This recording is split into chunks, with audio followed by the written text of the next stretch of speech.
ഇന്നത്തെ പ്രത്യേക അതിഥിയിലേക്ക് സ്വാഗതം. ഇന്നത്തെ അതിഥി പ്രശസ്ത സാമൂഹ്യ പ്രവർത്തകയായിട്ടുള്ള ദിയാസനാണ്. സ്വാഗതം ദിയ. കഴിഞ്ഞ കുറച്ച് ദിവസങ്ങളായിട്ട് സാമൂഹ്യ മാധ്യമങ്ങളടക്കം വലിയ രീതിയിൽ ചർച്ചയാവുന്ന ഒരു വിഷയവുമായിട്ട് ബന്ധപ്പെട്ട് നമ്മൾ കാണുന്നുണ്ട് എന്നുള്ളതാണ്. അപ്പം ആ വിഷയത്തിലൊക്കെ തന്നെ എനിക്ക് തോന്നുന്നു ഓപ്പോസിറ്റ് നിൽക്കുന്ന ഒരാൾ ആരോപിക്കപ്പെടുമ്പോഴും ഇവിടുത്തെ സിസ്റ്റത്തോടും കോടതിയോടൊക്കെ നീതി പുലർത്തുന്ന അത്തരത്തിൽ വിഷയങ്ങൾ കൈകാര്യം ചെയ്യാൻ ശ്രമിക്കുന്ന ഒരാളാണ് ദിയാസന. ഇപ്പം വിഷയം എവിടെ എത്തി നിൽക്കുന്നു എന്നുള്ളൊരു പബ്ലിക്കിനൊരു ചോദ്യമുണ്ട്. എങ്ങനെയാണ് അതിൻ്റെ പുരോഗതി? ഒന്ന്, ഞാൻ ഈ പ്രശ്നം, അതായത് മറുനാടൻ മലയാളി എന്ന് പറയുന്ന ഒരു ചാനലിൽ വന്ന ഒരു ആർഗ്യുമെൻ്റ് ആയിരുന്നു അവരുടെ ഫാമിലിയായി ബന്ധപ്പെട്ടിട്ടുള്ള വിഷയങ്ങൾ. അത് ഒരു മണിക്കൂറോളം ഡിസ്കസ് ചെയ്യുന്നതിൻ്റെ ഇടയിൽ ഒരു പോയിന്റിൽ വെറുതെ ഒരു വിഷയങ്ങളും ഇല്ലാതെ തന്നെ സജിൻ ഒരു സ്റ്റേറ്റ്മെൻറ്റ് ഇടുകയാണ്. ദിയാസന MDMA ഉപയോഗിച്ചു, ബിഗ് ബോസിലെ കണ്ടസ്റ്റൻസുമായി വന്നിട്ട് വീട്ടിലിരുന്ന് MDMA ഉപയോഗിച്ചു, അതുപോലെ തന്നെ സജിനയ്ക്ക് ഈ പറഞ്ഞ MDMA തിന്നാൻ പറഞ്ഞു, സജിനയോട് ഉപയോഗിക്കാൻ പറഞ്ഞു അത്രേ.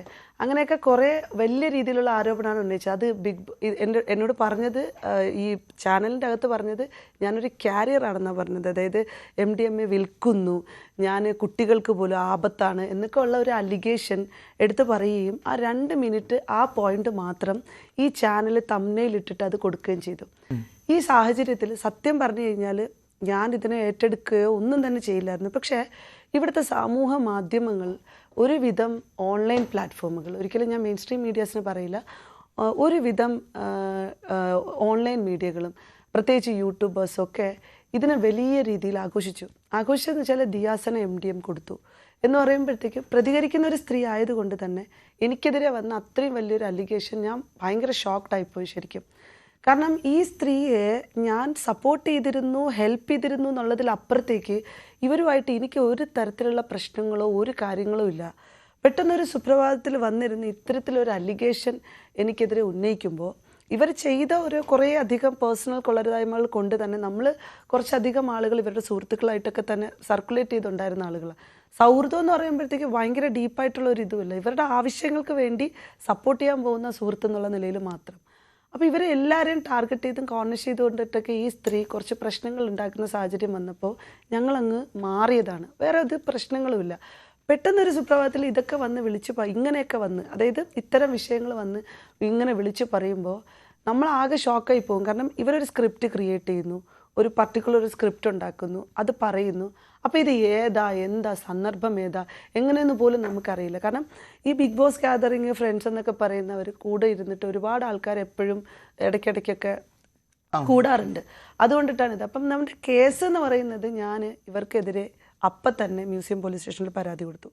അതിനുശേഷം ഞാൻ ഈ വിഷയം കമ്മീഷണർ ഓഫീസിൽ പോവുകയും ഇതിൻ്റെ ഡീറ്റെയിൽ ആയിട്ടുള്ള പരാതി കമ്മീഷണർക്ക് കൈമാറുകയും അതിനുശേഷം അവർ അത് സൈബർ പോലീസ് സ്റ്റേഷനിലേക്ക് കൊടുക്കുകയും സൈബർ കേസ് ഏറ്റെടുക്കുകയും ചെയ്തിട്ടുണ്ട്. അതുപോലെ തന്നെ ഞാൻ ഡീഫോമേഷനും ക്രൈമും കോടതി വഴി മൂവ് ചെയ്തിട്ടുണ്ട്. അതെ, തീർച്ചയായിട്ടും ഒരു വിഷയം ഉണ്ടാകുന്ന സമയത്ത്, ആരോപണം നമുക്കെതിരെ ഉന്നയിക്കുന്ന സമയത്ത് നമുക്ക് ഇവിടുത്തെ സിസ്റ്റത്തോടൊരു ബഹുമാനവും നീതിയും ഉണ്ടെന്നുള്ളതാണ്. അപ്പം ആ നീതി കിട്ടുന്നതിന് വേണ്ടി പോരാടുക എന്നുള്ളതാണ് ഇപ്പോൾ ദിയാസന ചെയ്തിട്ടുണ്ടെന്ന് മനസ്സിലാക്കാൻ പറ്റുന്നുണ്ട്. പക്ഷേ സോഷ്യൽ മീഡിയ കോടതികളാകരുത് എന്നുള്ള ഒരു ആഗ്രഹം നമ്മൾ പലപ്പോഴും മുന്നോട്ട് വയ്ക്കാറുണ്ട്. ഓപ്പോസിറ്റ് നിൽക്കുന്ന സജിന ഈ വിഷയത്തിൽ ഒരുപക്ഷെ ഇത്തരം ആരോപണം നടത്തുന്ന സമയത്ത് സൈബർ ഇടത്ത് ആക്രമിക്കാൻ ഇട്ടുകൊടുത്തതായിട്ട് നമുക്ക് എല്ലാവർക്കും ഒരുപക്ഷെ തോന്നിയേക്കാം. കാരണം നമുക്ക് ഈ ഒരു വിഷയം എത്രയോ മാസങ്ങൾക്ക് മുമ്പ് നടന്നിട്ടുണ്ടെങ്കിൽ ആ മാസത്തിൽ തൊട്ട് ഇതിനുശേഷം സനയുമായിട്ട് സൗഹൃദം പുലർത്തിയായിട്ട് നമുക്ക് കാണാനും സാധിക്കാറുണ്ട്. ഒരു പക്ഷേ ആ ഗ്യാതറിങ്ങിൻ്റെ ഭാഗമായിട്ടിരിക്കുന്ന പലർക്കും അത് കാണാനും നേരിട്ട് കാണാനൊക്കെ സാധിച്ചിട്ടുണ്ടെന്നുള്ളതാണ്. അപ്പം എങ്ങനെയാണ് ആ വിഷയം നടന്നതിന് ശേഷവും സനയുമായിട്ട് സൗഹൃദം ഉണ്ടായിരുന്ന ഒരാളാണ് സജിന, സൗഹൃദം പുലർത്തിയുന്ന ഒരാളാണ് സജിന. അപ്പം അങ്ങനെ ഒരു സൗഹൃദം കണ്ടിന്യൂ ചെയ്യുകയും നിലവിൽ നിങ്ങൾക്കിടയിൽ ഒരു പ്രശ്നമുണ്ടാകുന്ന സമയത്ത് അതിനുശേഷം മുൻപ് നടന്നിരുന്ന വിഷയങ്ങളെപ്പറ്റി കുത്തിപ്പൊക്കുന്ന ഒരു പരിപാടി, അല്ലെങ്കിൽ നമ്മൾ ആരോപണങ്ങൾ പറയുന്ന ഒരു പരിപാടി ഉണ്ടായിരുന്നു. അപ്പം എന്താണ് അങ്ങനെ ഒരു ആരോപണം പറഞ്ഞത്? ഒരു പക്ഷേ പബ്ലിക്കായിട്ടുള്ള ആളുകൾ ചിലപ്പോൾ ഏറ്റെടുത്തിട്ടുണ്ടാവാം, അത് വലിയ തരത്തിൽ ബുദ്ധിമുട്ടുണ്ടായിട്ടുണ്ടാവാം. എങ്ങനെയാണ് സാമൂഹ്യപരമായിട്ട് ഒരു വലിയ ബുദ്ധിമുട്ട് അനുഭവിക്കേണ്ടി വന്നിട്ടില്ലേ? അതായത് ഒന്ന്, നാദ്ര പറഞ്ഞതുപോലെ അങ്ങനെ ഒരു പ്രശ്നം നടന്നിട്ടില്ല. അവർ ആരോപിച്ചിരിക്കുന്നത് 4 മാസം മുമ്പ് നടന്നു എന്നാണ്. അങ്ങനെ ഒരു സംഭവം ഉണ്ടായിട്ടില്ല. അപ്പോൾ ഇത് ഞാൻ ഫേസ് ചെയ്യുന്നത് എങ്ങനെയെന്ന് വെച്ച് കഴിഞ്ഞാൽ, ഇവരിങ്ങനെ ഒരു സംഭവം പറഞ്ഞുണ്ടാക്കുമ്പോൾ ഇത് വലിയ രീതിയിൽ മീഡിയകൾ ഈ സോഷ്യൽ ബുള്ളിങ് ചെയ്യാൻ വേണ്ടി ഇട്ട് കൊടുക്കുന്ന രീതിയിലാണ് ഇത് പോയിട്ടുണ്ടായിരുന്നത്. ഈ ആക്രമണത്തിന് ഞാൻ ഇന്നും ഇന്നലെയല്ല അതീതരായിക്കൊണ്ടിരിക്കുന്നത്. ഞാൻ വർഷങ്ങളായിട്ട് സൈബർ ബുള്ളിങ് നേരിട്ടുകൊണ്ടിരിക്കുന്ന ഒരു സ്ത്രീയാണ്. പൊതുവെ എന്നെ സംബന്ധിച്ചിടത്തോളം ഞാൻ ചില വിഷയങ്ങളിലൊക്കെ അഭിപ്രായങ്ങൾ പറയുക, പൊളിറ്റിക്കലി ഞാൻ വിയോജിപ്പുകൾ പറയുക, പുരോഗമന പൊളിറ്റിക്സിൻ്റെ ഭാഗമായിട്ട് നിൽക്കുക, ഇത്തരം ഇടങ്ങളിലൊക്കെ ഞാൻ ആക്റ്റീവായിട്ട് നിൽക്കുമ്പോൾ തന്നെ എൻ്റെ ആശയങ്ങളോ അല്ലെങ്കിൽ എൻ്റെ സ്റ്റേറ്റ്മെൻറ്റുകളൊന്നും അംഗീകരിക്കാത്ത മനുഷ്യരുണ്ട്. ഈ ഇട്ടുകൊടുക്കൽ എന്ന് പറഞ്ഞാൽ അവർക്ക് നല്ല വൃത്തിയായിട്ട് ആഘോഷിക്കാനുള്ളൊരു വകുപ്പായി. പക്ഷേ ഇവർ കരുതിയതെന്ന് വെച്ചാൽ എന്നെ അങ്ങ് തൊലച്ച് കളയാം, എന്നെ അങ്ങ് ഇല്ലാതാക്കി കളയാം, എൻ്റെ അതായത് എൻ്റെ പാസ്റ്റ് ലൈഫ് അതുപോലെ എനിക്ക് അഗെയിൻസ്റ്റുള്ള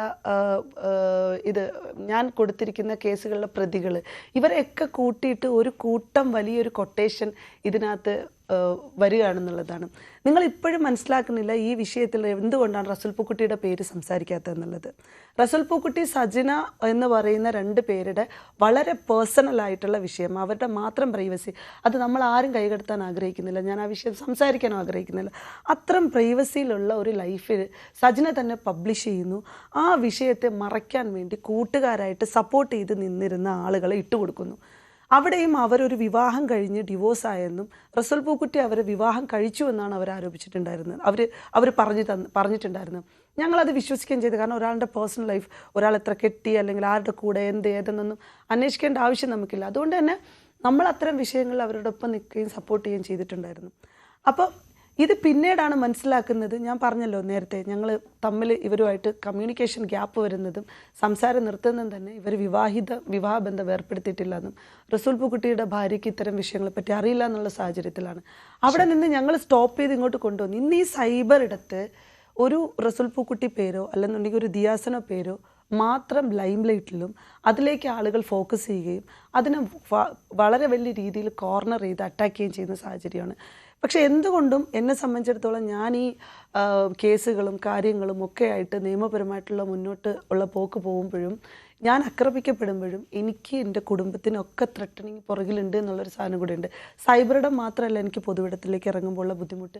അപ്പോൾ ഈ ഒരു കുട്ടി ഇപ്പോഴും ഇവർ ചെയ്തുകൊണ്ടിരിക്കുന്നത് ഡെയിലി വെല്ലുവിളിക്കുകയാണ്.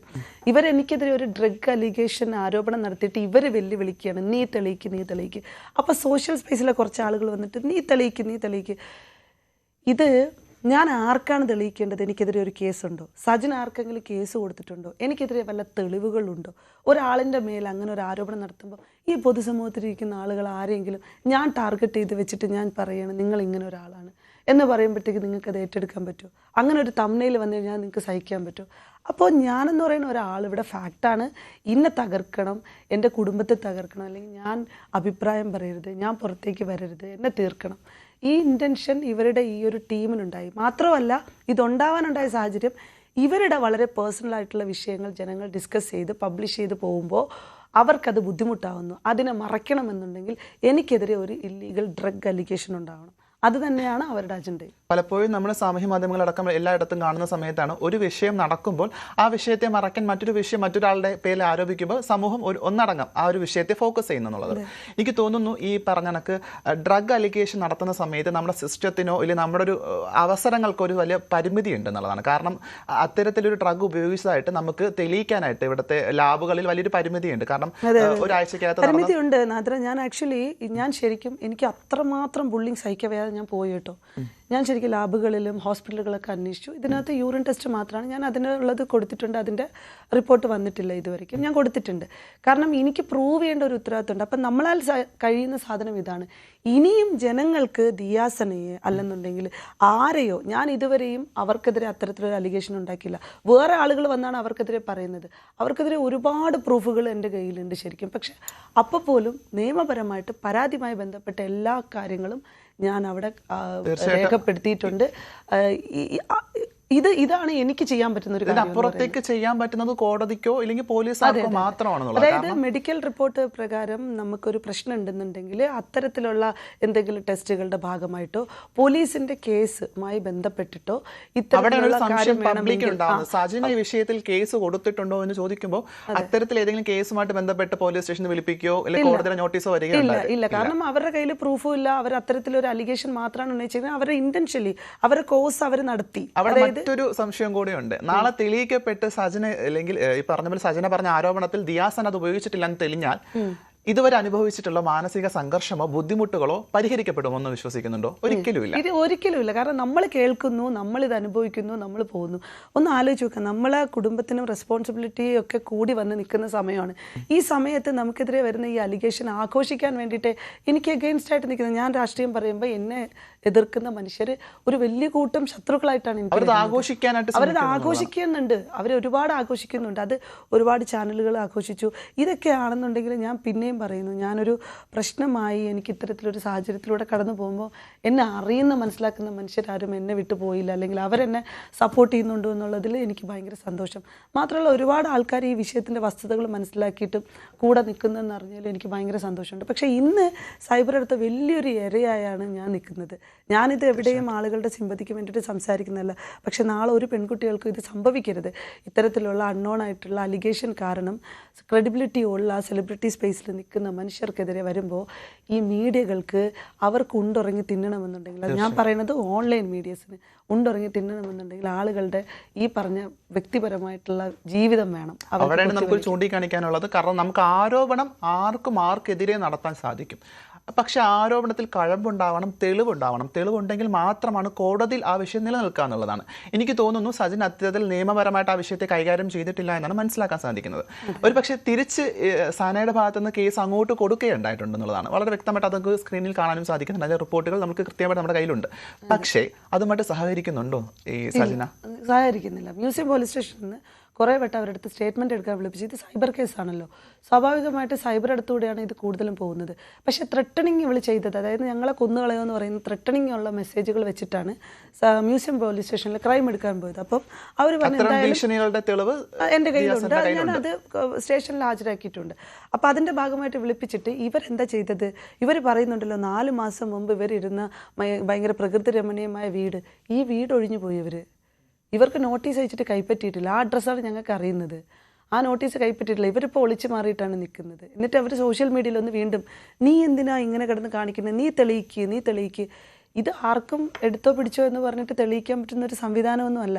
ഇവിടെ കേസ്, നിയമം, കൂട്ടം, കാര്യങ്ങളൊക്കെ ഉണ്ട്. അപ്പോൾ ഇത്തരത്തിൽ സ്റ്റേറ്റ്മെൻറ്റുകൾ ഇറക്കി വിടുമ്പോൾ ഈ സ്റ്റേറ്റ്മെൻറ്റിനകത്ത് പഴുതുണ്ടാവണം. ഇതിനകത്ത് കൃത്യമായിട്ട് ഒരു നടപടി എടുക്കുന്ന രീതിയിൽ എന്തെങ്കിലും തരത്തിലുള്ള ഒരു കേസ് ഉണ്ടായാൽ മാത്രമേ ഈ സാധനത്തിന് മൂവ് ഓൺ ചെയ്യാൻ പറ്റത്തുള്ളൂ. എൻ്റെ കയ്യിൽ അങ്ങനത്തെ ഒരു കാര്യവുമില്ല. ഞാൻ അത്തരത്തിലൊരു കാര്യം ചെയ്തിട്ടും ഇല്ലാത്ത സാഹചര്യത്തിൽ എനിക്കിത് വളരെ സ്ട്രോങ് ആയിട്ട് സംസാരിക്കാൻ പറ്റും. ഇവിടെ സജന വന്ന് ആരോപണം നടത്തുമ്പോൾ, സജന എന്ന് മാത്രമല്ല ആരെങ്കിലുമൊക്കെ വന്ന് എന്തെങ്കിലുമൊക്കെ ആരോപണം നടത്തുമ്പോൾ നമ്മളെല്ലാവരും അതിന് ഇത് പറയണമെന്നാണോ? ഈ വിഷയമൊക്കെ നിലനിൽക്കുന്ന സമയത്താണ് വലിയൊരു ഗുരുതരമായൊരു മറ്റൊരു വിഷയത്തെപ്പറ്റി നമുക്ക് സംസാരിക്കേണ്ടി വരുന്നത്. ഈ പറഞ്ഞത് ഒരു 2 മാസങ്ങൾക്ക് മുൻപാണെന്ന് തോന്നുന്നു, സജിന ഈ പറഞ്ഞ പോലെ ഫിറോസ് ഖാനെതിരെ ഒരു അലിഗേഷൻ പറയുകയാണ്. എന്ന് പറയുമ്പോൾ ഒരു പോക്സോ കേസ്, 16 വയസ്സുള്ള പെൺകുട്ടി ആക്രമിക്കപ്പെട്ടു എന്ന് പറയുന്നത് സജിന സോഷ്യൽ മീഡിയയിലൂടെ പുറത്തേക്ക് ഇവർ രണ്ടുപേരും ഈ പറഞ്ഞ പോക്സോയിൽപ്പെട്ട പെൺകുട്ടിയും ഇല്ലെങ്കിൽ സജിനയും നടത്തിയിട്ടുള്ള സംഭാഷണം ഒരു പക്ഷേ സാമൂഹ്യ മാധ്യമങ്ങളടക്കം എല്ലായിടത്തും നമുക്ക് കേൾക്കാൻ സാധിക്കുന്നുണ്ടെന്നുള്ളതാണ്. ഇത് റെക്കോർഡ് ചെയ്യപ്പെട്ടത് മാസങ്ങൾക്ക് മുൻപാണെന്നുള്ളത് വളരെ വ്യക്തമാണ്. അങ്ങനെ മാസങ്ങൾക്ക് മുമ്പ് സജിനയ്ക്ക് ഈ വിഷയം മനസ്സിലാക്കാൻ സാധിച്ചിട്ടുണ്ടെങ്കിൽ, സജിനയ്ക്ക് നമ്മുടെ ഈ സമൂഹത്തോടൊരു പ്രതിബദ്ധത ഉണ്ടെങ്കിൽ കൃത്യമായിട്ട് വിഷയം റിപ്പോർട്ട് ചെയ്യേണ്ടത് പോലീസ് സ്റ്റേഷനിലായിരുന്നു. അല്ലാതെ ഈ റെക്കോർഡ് ചെയ്തിട്ട് അത് മറ്റുള്ളവരെ കേൾപ്പിക്കുക എന്നുള്ളതല്ല. അങ്ങനത്തെ ഒരു റെസ്പോൺസിബിലിറ്റി സജിന കാണിച്ചിട്ടില്ല എന്ന് മാത്രമല്ല, അത് സജിനയുടെ കയ്യിൽ നിന്ന് മറ്റൊരാളിലേക്ക് ഷെയർ ചെയ്യപ്പെടുന്നുണ്ട്. വളരെ വ്യക്തമായിട്ട് നമ്മൾ ചൂണ്ടിക്കാണിക്കേണ്ടത് സജിന പെൺകുട്ടിയോട് ചോദിക്കുമ്പോൾ ഇത് പുറത്തു പോകില്ല എന്ന് ഉറപ്പ് കൂടി കൊടുക്കുന്നുണ്ട്. അങ്ങനെ ഒരു വിശ്വാസവഞ്ചന കൂടി അതിൽ വ്യക്തമായിട്ട് കാണാൻ സാധിക്കുന്നുണ്ട്. അങ്ങനെ പരസ്പരം സംസാരിച്ച ഒരു റെക്കോർഡ് ഇപ്പോൾ നമ്മുടെ സോഷ്യൽ മീഡിയയിലടക്കം വലിയ രീതിയിൽ അത് ചർച്ച ചെയ്യപ്പെടുന്നുണ്ട്. അതൊരു പോക്സോ വിഷയമാണ്. എന്തുകൊണ്ട് സജിന ആ വിഷയം മനസ്സിലാക്കിയിട്ട് പോലീസ് സ്റ്റേഷനിൽ റിപ്പോർട്ട് ചെയ്തിട്ടില്ല എന്നുള്ളൊരു ചോദ്യമുണ്ട്. മാത്രമല്ല ആ ക്രൈമിൻ്റെ ഭാഗമായിട്ട് കൂടെ നിന്നായിട്ട് നമുക്ക് കാണാനും സാധിക്കുന്നത്. എനിക്ക് തോന്നുന്നു ആ വിഷയം പലപ്പോഴും ഇവിടുത്തെ സിസ്റ്റം അത് ഏറ്റെടുത്തിട്ടില്ല എന്നുകൂടി മനസ്സിലാക്കുന്നുണ്ട്. അങ്ങനെ എന്തുകൊണ്ടായിരിക്കാം ഒരു സിസ്റ്റം ഏറ്റെടുക്കാതെ പോയത്? പ്രത്യേകിച്ച് വലിയൊരു ഗുരുതരമായ വിഷയമാണ് പോക്സോ വിഷയം എന്നുള്ളത്. അതെ. ഇത് എനിക്കുള്ളൊരു ചോദ്യം തന്നെയാണ്. കാരണം 2 മാസം മുമ്പ് ഇവർ ഇങ്ങനെ ഒരു സ്റ്റേറ്റ്മെന്റ് വെച്ചിട്ട് ആ വീഡിയോകളൊക്കെ പിൻവലിച്ചിട്ട് പോയിട്ടുണ്ടായിരുന്നു. അതിനുശേഷം അപ്പോൾ ആ സമയത്തെ സജന അറിഞ്ഞിരിക്കുന്നു BNS ആക്ട് പ്രകാരം ഇത് ശിക്ഷാർഹമായിട്ടുള്ളൊരു കാര്യമാണ്. പോലീസ് സ്റ്റേഷനിൽ റിപ്പോർട്ട് ചെയ്യേണ്ടതാണ്. അപ്പോൾ അത് റിപ്പോർട്ട് ചെയ്തിട്ടില്ല. അപ്പം ഈ പറഞ്ഞ സജന ആരെ സംരക്ഷിക്കാൻ, എന്ത് ചെയ്യാൻ വേണ്ടിയിട്ട്, അല്ലെങ്കിൽ ആർക്ക് വേണ്ടിയിട്ട് ചെയ്തത്, ആരെ ടാർഗറ്റ് ചെയ്ത് ചെയ്തത് എന്നുള്ളതൊക്കെ അതിനകത്തുനിന്ന് വ്യക്തമായിരുന്നു. പക്ഷെ അതിനുശേഷം ഈ വോയിസ് റെക്കോർഡുകൾ 2 ദിവസം മുമ്പേ സമൂഹ മാധ്യമങ്ങളിൽ വന്നു. അപ്പോൾ ഇന്ന് നിങ്ങൾ ചോദിക്കും, നമ്മളൊക്കെ ഇരുന്ന് പ്രസംഗിച്ച് നമുക്കൊന്നും അതിന് റിപ്പോർട്ട് ചെയ്തു. ഞാൻ പരാതി കൊടുത്തു. എപ്പോഴാണോ എപ്പോഴാണ് എനിക്ക് പരാതി കൊടുത്തത്? കിട്ടിയത് ഈ വിഷയം അറിഞ്ഞ ഈ സമയത്താണോ? വിഷയം സോഷ്യൽ മീഡിയയിൽ വന്ന് ഒരുപാട് ആളുകളിലേക്ക് അത് എത്തിയ സമയത്ത് ഞാൻ പരാതി കൊടുത്തിട്ടുണ്ടായിരുന്നു. ഞാൻ പരാതി കൊടുത്തതിന് പ്രകാരം CWCയുടെ ഭാഗത്ത് നിന്ന് ഈ വീഡിയോ, റെക്കോർഡഡ് വീഡിയോ, അതായത് ഈ ലിങ്ക് ഇപ്പോൾ റിമൂവ് ചെയ്തു. അവർ വിളിക്കുകയും ചെയ്തിട്ടുണ്ടായിരുന്നു. അവർക്ക് വേണ്ട കാര്യങ്ങൾ ചെയ്തു കൊടുത്തിട്ടുമുണ്ട്. അപ്പോൾ എനിക്ക് തോന്നുന്നു അത് കൃത്യമായിട്ട് CWC പരിശോധിച്ച് അതിനെതിരെ കൃത്യമായ നടപടി ഉണ്ടാവണം എന്നുള്ളത്. അത് ഒരു യൂട്യൂബ് ചാനലിൽ ഷഫീന ബിബി എന്ന് പറയുന്ന ഒരു യൂട്യൂബ് വ്ലോഗ്സ് ചാനലിനകത്ത് ആ സ്ത്രീയാണ് അത് കൊണ്ടിട്ടിരിക്കുന്നത്. അപ്പോൾ ഈ ചാനൽ ഉൾപ്പെടെ ശരിക്കും പറഞ്ഞു കഴിഞ്ഞാൽ എന്നെ ബുള്ളി ചെയ്തിട്ടുള്ള ചാനലാണ്. പക്ഷേ ഈ ചാനലിനകത്ത് സജനയും ആ കുട്ടിയും സംസാരിച്ചിരിക്കുന്ന ഒരു വലിയൊരു അലിഗേഷനാണ്. അതിനകത്ത് വസ്തുതകളുണ്ടോ ഇല്ല എന്നൊക്കെ പോലീസ് പരിശോധിക്കേണ്ടതാണ്. ഷെഫീന ബീവി എന്ന് പറയുന്ന ആൾക്ക് ഇതെങ്ങനെ കിട്ടി എന്നുള്ള ചോദ്യം അവിടെ നിലനിൽക്കുന്നുണ്ട്. അത് ആര് കൊടുത്തു? സജനയുടെ കയ്യിൽ നിന്ന് സജന ആർക്കൊക്കെ കൊടുത്തു എന്നുള്ളതും അതൊരു ഇല്ലീഗൽ വശവും കൂടിയാണ്. കാരണം അത് കൊടുക്കാൻ പാടില്ലാത്ത ഒരു കാര്യമാണ്. കാരണം ആ പെൺകുട്ടിയുടെ പേരടക്കം ആ വോയിസിൽ എവിടെയൊക്കെ വന്നുപോയി എന്ന് കേൾക്കാൻ സാധിക്കുന്നുണ്ട്. അപ്പൊ അത് ഉപയോഗിക്കുന്ന ആളുകളും വളരെ കൃത്യമായിട്ട് മനസ്സിലാക്കാൻ, നിങ്ങളൊരു ക്രൈമിന്റെ ഭാഗമായിട്ട് നിൽക്കുന്ന ആളുകളാണ്. അത് നിങ്ങൾ കൃത്യമായിട്ട് അറിഞ്ഞിരുന്നുവെങ്കിൽ, ഇപ്പം ദിയാസന പറഞ്ഞതുപോലെ സന അത് അറിയുന്ന സമയത്ത് പോലീസ് സ്റ്റേഷനിൽ പരാതി റിപ്പോർട്ട് ചെയ്തു. ഈ സമൂഹത്തിൽ ഓരോരുത്തരുടെയും അവകാശമാണ്. ശരിക്കും പറഞ്ഞാൽ ഇപ്പൊ ഈ യൂട്യൂബുകളിൽ മൊത്തം ഇത് പോയിക്കൊണ്ടിരിപ്പുണ്ട്. എല്ലാവരും കാണുന്നവര് അപ്പൊ തന്നെ അത് CWCക്കും പോലീസിനും ഒക്കെ പരാതി നൽകുക. കാരണം ഇങ്ങനെ ഒരു വിഷയം അറിഞ്ഞിട്ടുണ്ട് എന്നുള്ളത് അത് മാസീവായിട്ടുള്ള ഒരു കളക്റ്റീവ് പരാതികളൊക്കെ ആകുമ്പോൾ അത് കൃത്യമായി അവർ അന്വേഷിക്കും. അത് ഉറപ്പായിട്ട് അത് ചെയ്യേണ്ട ഒരു കാര്യമാണ്. ഇവിടെ നടത്തിയിരിക്കുന്ന വലിയ ക്രൈമുകളാണ്. ആ ക്രൈമുകളെയൊക്കെ മറയ്ക്കാനും എടുക്കാനും വേണ്ടിയിട്ടാണ് MDMA പോലുള്ള മാരകലഹരികൾ വെച്ചിട്ട് എനിക്കെതിരെ ഒരു ആരോപണം നടത്തി അങ്ങ് മറയ്ക്കാൻ ശ്രമിക്കുന്നത്. ഞാൻ എവിടെയും എന്തിനും റെഡിയാണ്. ഇപ്പോഴും ഞാൻ പൊതുസമൂഹത്തെയും ആളുകളെയും ഒക്കെ വെല്ലുവിളിക്കുകയാണ്. ഇന്ന് ഞാൻ ആലോചിച്ചു, ഈ കുട്ടി 2-3 ദിവസം മുമ്പ് ഒരു വീഡിയോ ഇട്ടിട്ട് മുഖ്യമന്ത്രി VD Satheesan sir, Ramesh Chennithala sir, DGP sir ദിയാസനയെ തൂക്കണം, ദിയാസനയെ പരിശോധിക്കണം. എനിക്ക് മനസ്സിലാവുന്നില്ല, സിസ്റ്റത്തെ വരെ അവള് പബ്ലിക്കിലിട്ട് അവള് ഫ്രോഡ് കളി കളിച്ചുകൊണ്ടിരിക്കുകയാണ്. ഇതൊരു വലിയ പ്രശ്നമാണ് ശരിക്കും. അപ്പൊ ഇത്തരം വെല്ലുവിളികൾ ആളുകൾ കൺഫ്യൂസ്ഡ് ആവുന്നത് ഒന്നുമില്ലെന്നുണ്ടെങ്കിൽ എന്തുകൊണ്ടാണ് ഇവർ ഇങ്ങനെയൊക്കെ പറയുന്നത്? എന്തോ ഉണ്ട്. ഒന്നുമില്ല. കാര്യം റസൂൽ പൂക്കുട്ടി സജന എന്ന് പറയുന്ന ഫാക്റ്റായിട്ടുള്ള ആ വിഷയത്തെ മറയ്ക്കുക. അതിനകത്ത് ഒരുപാട് വിഷയങ്ങളുണ്ട്. അത് ഞാൻ പൊതുസമൂഹത്തിൽ വന്ന് പറയുമെന്ന് പറഞ്ഞു. ഇനി ഒരുപാട് തെളിവുകളുണ്ട്, അതിനെപ്പറ്റി സംസാരിക്കുമെന്ന് ഞാൻ പറഞ്ഞു. അത് ആളുകളൊക്കെ വളരെ വലിയ രീതിയിൽ അത് ചർച്ചയാകുന്ന വിഷയങ്ങളാണ് അറിഞ്ഞത്. കാരണം അത് പുറത്തേക്ക് വരാതിരിക്കാൻ വേണ്ടിയിട്ടാണ് ഈ ഒരു ഇത്. ഇന്നലെ എനിക്കെതിരെ എൻ്റെ വീട്ടിലേക്ക് തന്നെ എനിക്ക് ത്രെട്ടണിങ് കോൾ ഉണ്ടായി. ഞാൻ ഈ വിഷയത്തിൻ്റെ കൂടെ പെടുത്തുന്നതാണിത്. എനിക്കൊരു ത്രെട്ടണിങ് കോൾ ഉണ്ടായി. എന്നെ രാത്രിയിൽ ഫോൺ വിളിക്കുന്നു. എന്നെ വളരെ മോശപ്പെട്ട രീതിയിൽ ഈ MDMA അലിഗേഷൻ പറഞ്ഞു മറ്റുമൊക്കെ. എൻ്റെ മുന്നേ ഞാൻ കൊടുത്ത ഒരു കേസിലെ പ്രതിയാണ് എന്നെ വിളിച്ചത്. അയാൾ എന്നെ വലിയ രീതിയിൽ ത്രെട്ടനിങ് ചെയ്യുന്നു. മ്യൂസിയം പോലീസ് സ്റ്റേഷനിൽ നിന്ന് രാത്രിയിൽ ഡ്യൂട്ടിയിലുണ്ടായിരുന്ന പോലീസുകാരൻ വിളിക്കുന്നു. ആ പോലീസുകാരനെയും തെറി വിളിക്കുന്നു. അപ്പോൾ അവർക്ക് കൃത്യമായി മനസ്സിലായി ഇതൊരു വലിയ ത്രെട്ടനിങ് ആണ്. എവിടെയോ പരിസരത്ത് എവിടെയോ പറയുന്നത് MDMA കൊണ്ടുവാ, നിന്റെ മകനെയും നിന്നെയും കൊന്നുകളയും, നിന്നെ ജീവിക്കാൻ അനുവദിക്കില്ല. പറയുന്നത് ഇങ്ങനെയാണ്, നിന്റെ ജീവിതത്തിൽ നീ വിചാരിക്കും വേറെ ആളുകൾ നിന്നെ അറ്റാക്ക് ചെയ്യുന്നെന്ന്. ഒരിക്കലുമില്ല. ഞാനാണ് നിന്നെ അറ്റാക്ക് ചെയ്യാൻ പോകുന്നത്. ഒരാൾക്കും അതിനകത്ത് പങ്കുവരില്ല. ആ രീതിയിൽ ഞാൻ നിന്നെ തീർത്ത് കളയുന്നു. അപ്പോൾ അതായത് അതിനനുസരിച്ചുള്ള കൊട്ടേഷനാണ് ഫിക്സ് ചെയ്ത് വെച്ചേക്കുന്നത്. ഇത് ഞാൻ പറയാൻ റീസൺ, 2 ദിവസം മുമ്പ് ഇന്നലെ മെനിങ്ങാന്ന് എൻ്റെ ഫ്ലാറ്റിൻ്റെ താഴെയുള്ളൊരു കുട്ടി ഇടയ്ക്ക് അവരുടെ അടുത്തേക്ക് വരും സജന. അവരെ വിളിച്ചിട്ട് സജന പറയാണ് ദിയാസനയുടെ ഫ്ലാറ്റിൻ്റെ നമ്പർ എത്രയാണെന്ന്. കാരണം എൻ്റെ വീട്ടിൽ പോലും സജന ഇതുവരെ വന്നിട്ടില്ല. യഥാർത്ഥത്തിൽ എൻ്റെ ഫ്ലാറ്റിൽ എത്ര റൂംസുകളുണ്ടെന്ന് ചോദിക്കുകയാണ്. ഇതൊക്കെ എന്തിനായിരുന്നു അങ്ങനെ ചോദിക്കുന്നത്? ഇപ്പോൾ അഡ്രസ്സ് ചോദിക്കണമെന്നുണ്ടെങ്കിൽ ഒരു കേസ് കൊടുക്കാമെന്ന് വിചാരിക്കുക. എൻ്റെ ഫ്ലാറ്റിൻ്റെ നമ്പർ, എൻ്റെ ഫ്ലാറ്റിൽ എത്ര റൂമുണ്ട് എന്നൊക്കെ ചോദിക്കുമ്പോൾ ഞാൻ തന്നെ പേടിക്കേണ്ടതില്ലേ? അപ്പോൾ ഇന്ന് ഏത് രീതിയിലും കൊടുക്കും, അല്ലെന്നുണ്ടെങ്കിൽ ഏത് രീതിയിൽ എന്നെ അറ്റാക്ക് ചെയ്യുമെന്നുള്ള പർട്ടിക്കുലറായിട്ടുള്ള ഒരു എയിം, ഒരു തീരുമാനം സജന എടുത്ത് വെച്ചിരിക്കുന്നു. ഞാനിപ്പോൾ ഫുൾ സെക്യൂരിറ്റിയിലാണ് ജീവിക്കുന്നത്. എൻ്റെ ജീവിത സ്വാതന്ത്ര്യത്തോടെ ഹാപ്പിയായിട്ട് സന്തോഷത്തോടെ ജീവിച്ചുകൊണ്ടിരുന്ന ഞാൻ എൻ്റെ ഫ്ലാറ്റിൻ്റെ ചുറ്റിലും ആളുകളും വെച്ചിട്ട് എപ്പോഴും പോലീസിനോട് വിവരം അറിയിച്ച് എൻ്റെ ത്രെട്ടണിങ്ങും പറഞ്ഞ് പോലീസുകാരും വന്ന് അങ്ങനെയൊക്കെയാണ് എൻ്റെ ലൈഫിൻ്റെ ഒരു ജേണി പൊയ്ക്കൊണ്ടിരിക്കുന്നത്. ഞാൻ എത്ര നാളാണ് ഈ സ്ത്രീയെ പറഞ്ഞ അലിഗേഷൻസ് പൊതുസമൂഹം എന്നെ അറ്റാക്ക് ചെയ്യുന്നതോടൊപ്പം ഞാൻ കൊണ്ടുപോകേണ്ടത്? എൻ്റെ ജീവന് വല്ല ഭീഷണിയോ ഈ രീതിയിൽ വന്നിട്ടും ഇത്രയും വലിയ രീതിയിൽ ഞാനത് പറയുമ്പോഴത്തേക്കും ഇവിടുത്തെ സിസ്റ്റമോ ഒന്നും അത് കാണാതെ പോകുന്നത് എന്തുകൊണ്ടായിരിക്കും? ഇവിടുത്തെ ആഭ്യന്തര വകുപ്പിനോട് കൃത്യമായി പറയണം, എൻ്റെ ജീവന് ഭീഷണിയുണ്ട്. അത് ഈ പറഞ്ഞ റസൽ പൂക്കുട്ടി, സജന എൻ്റെ ജീവന് ഭീഷണിയുണ്ട്. അത് എനിക്കൊരു രീതിയിലും അതിനെ തള്ളി പറയാനും പറ്റത്തില്ല. ഇത് ചില്ലറ കാര്യമായിട്ടോ നിസ്സാരമായിട്ടുള്ള വിഷയമായിട്ടോ കാണരുത്. എനിക്ക് പഠിക്കുന്ന ഒരു മകനുണ്ട്, എൻ്റെ വീട്ടിൽ എൻ്റെ ഉമ്മ. അപ്പോൾ എനിക്ക് ഇവരൊക്കെ എന്ന് പറയുന്നത് എനിക്ക് അത്രയും വേണ്ടപ്പെട്ടവരാണ്. അവരെ ഉത്തരവാദിത്തത്തോടെ നോക്കേണ്ട ഒരു റെസ്പോൺസിബിലിറ്റി ഉണ്ട്. അപ്പോൾ ഞാനൊരു സാമൂഹ്യ പ്രവർത്തക ആയതുകൊണ്ടിട്ടും പ്രതികരിക്കുന്നുകൊണ്ടിട്ടും ഇത് എത്ര കാലം ഞാനിത് അനുഭവിക്കണം എന്നുള്ളതാണ്. തീർച്ചയായിട്ടും ഈ പറഞ്ഞ കണക്ക് ഈ ത്രട്ടണിങ് കോൾ വന്നു എന്ന് പറയുന്നിടത്ത് അയാളുടെ പിറകിൽ ഒരു കൂട്ടം മനുഷ്യരുണ്ട് എന്നാണ് സന മനസ്സിലാക്കുന്നത്. ഒരു കാര്യം എന്ന് വെച്ചാൽ അയാൾ ഞാൻ മുന്നേ കൊടുത്ത കേസിലൊരു പ്രതിയാണ്. ഇതുപോലെ തന്നെ ഒരു കഞ്ചാവ് അയാളുടെ വീട്ടിൽ നിന്ന് പിടിച്ചിട്ട് 2 കിലോയോ 3 കിലോയോ അയാൾ അറസ്റ്റിലായ ഒരാളാണ്. അപ്പോൾ അയാളൊരു ഇല്ലീഗൽ ലഹരി മാഫിയായിട്ട് ബന്ധപ്പെട്ടതും അതുപോലെ ഈ ടീമുമായിട്ട് ബന്ധപ്പെട്ട് എൻ്റെ പാസ്റ്റ് ഹിസ്റ്ററിയിൽ എൻ്റെ ഭർത്താവിൻ്റെ വീട്ടുകാരെ കണക്ട് ചെയ്യുന്നു. അപ്പോൾ ഈ റസൽ പൂക്കുട്ടി, സജന, ഈ കൂട്ടുകെട്ടി, ഇവരുടെ സർക്കിള്, അതായത് ഇന്നെ അങ്ങ് ഇല്ലാതാക്കുക. പക്ഷെ റസൂൽ പൂക്കുട്ടിക്കും സജനയ്ക്കും പ്രശ്നം ഉണ്ടാവില്ല. എന്നെ തീർക്കാനും എന്നെ വധിക്കാൻ അല്ലെങ്കിൽ എന്നെ ഇതാക്കാൻ വേണ്ടിയിട്ട് ആളുകൾ ഉണ്ട് എന്നുള്ളതാണ് എനിക്ക് വന്ന ത്രെട്ടണിങ് കോൾസ്. ഞാൻ അതിന്മേലെ മ്യൂസിയം പോലീസ് സ്റ്റേഷനിൽ പരാതി അലേർട്ടായിട്ട് ഇരിക്കുക എന്നുള്ളതാണ്. പലപ്പോഴും ഇത്തരം വിഷയങ്ങൾ എനിക്ക് തോന്നുന്നു വളരെ കൃത്യമായിട്ട് എങ്ങനെ നല്ല ഉചിതമായ തീരുമാനം എടുക്കുന്ന ഒരാളാണ് സനയ.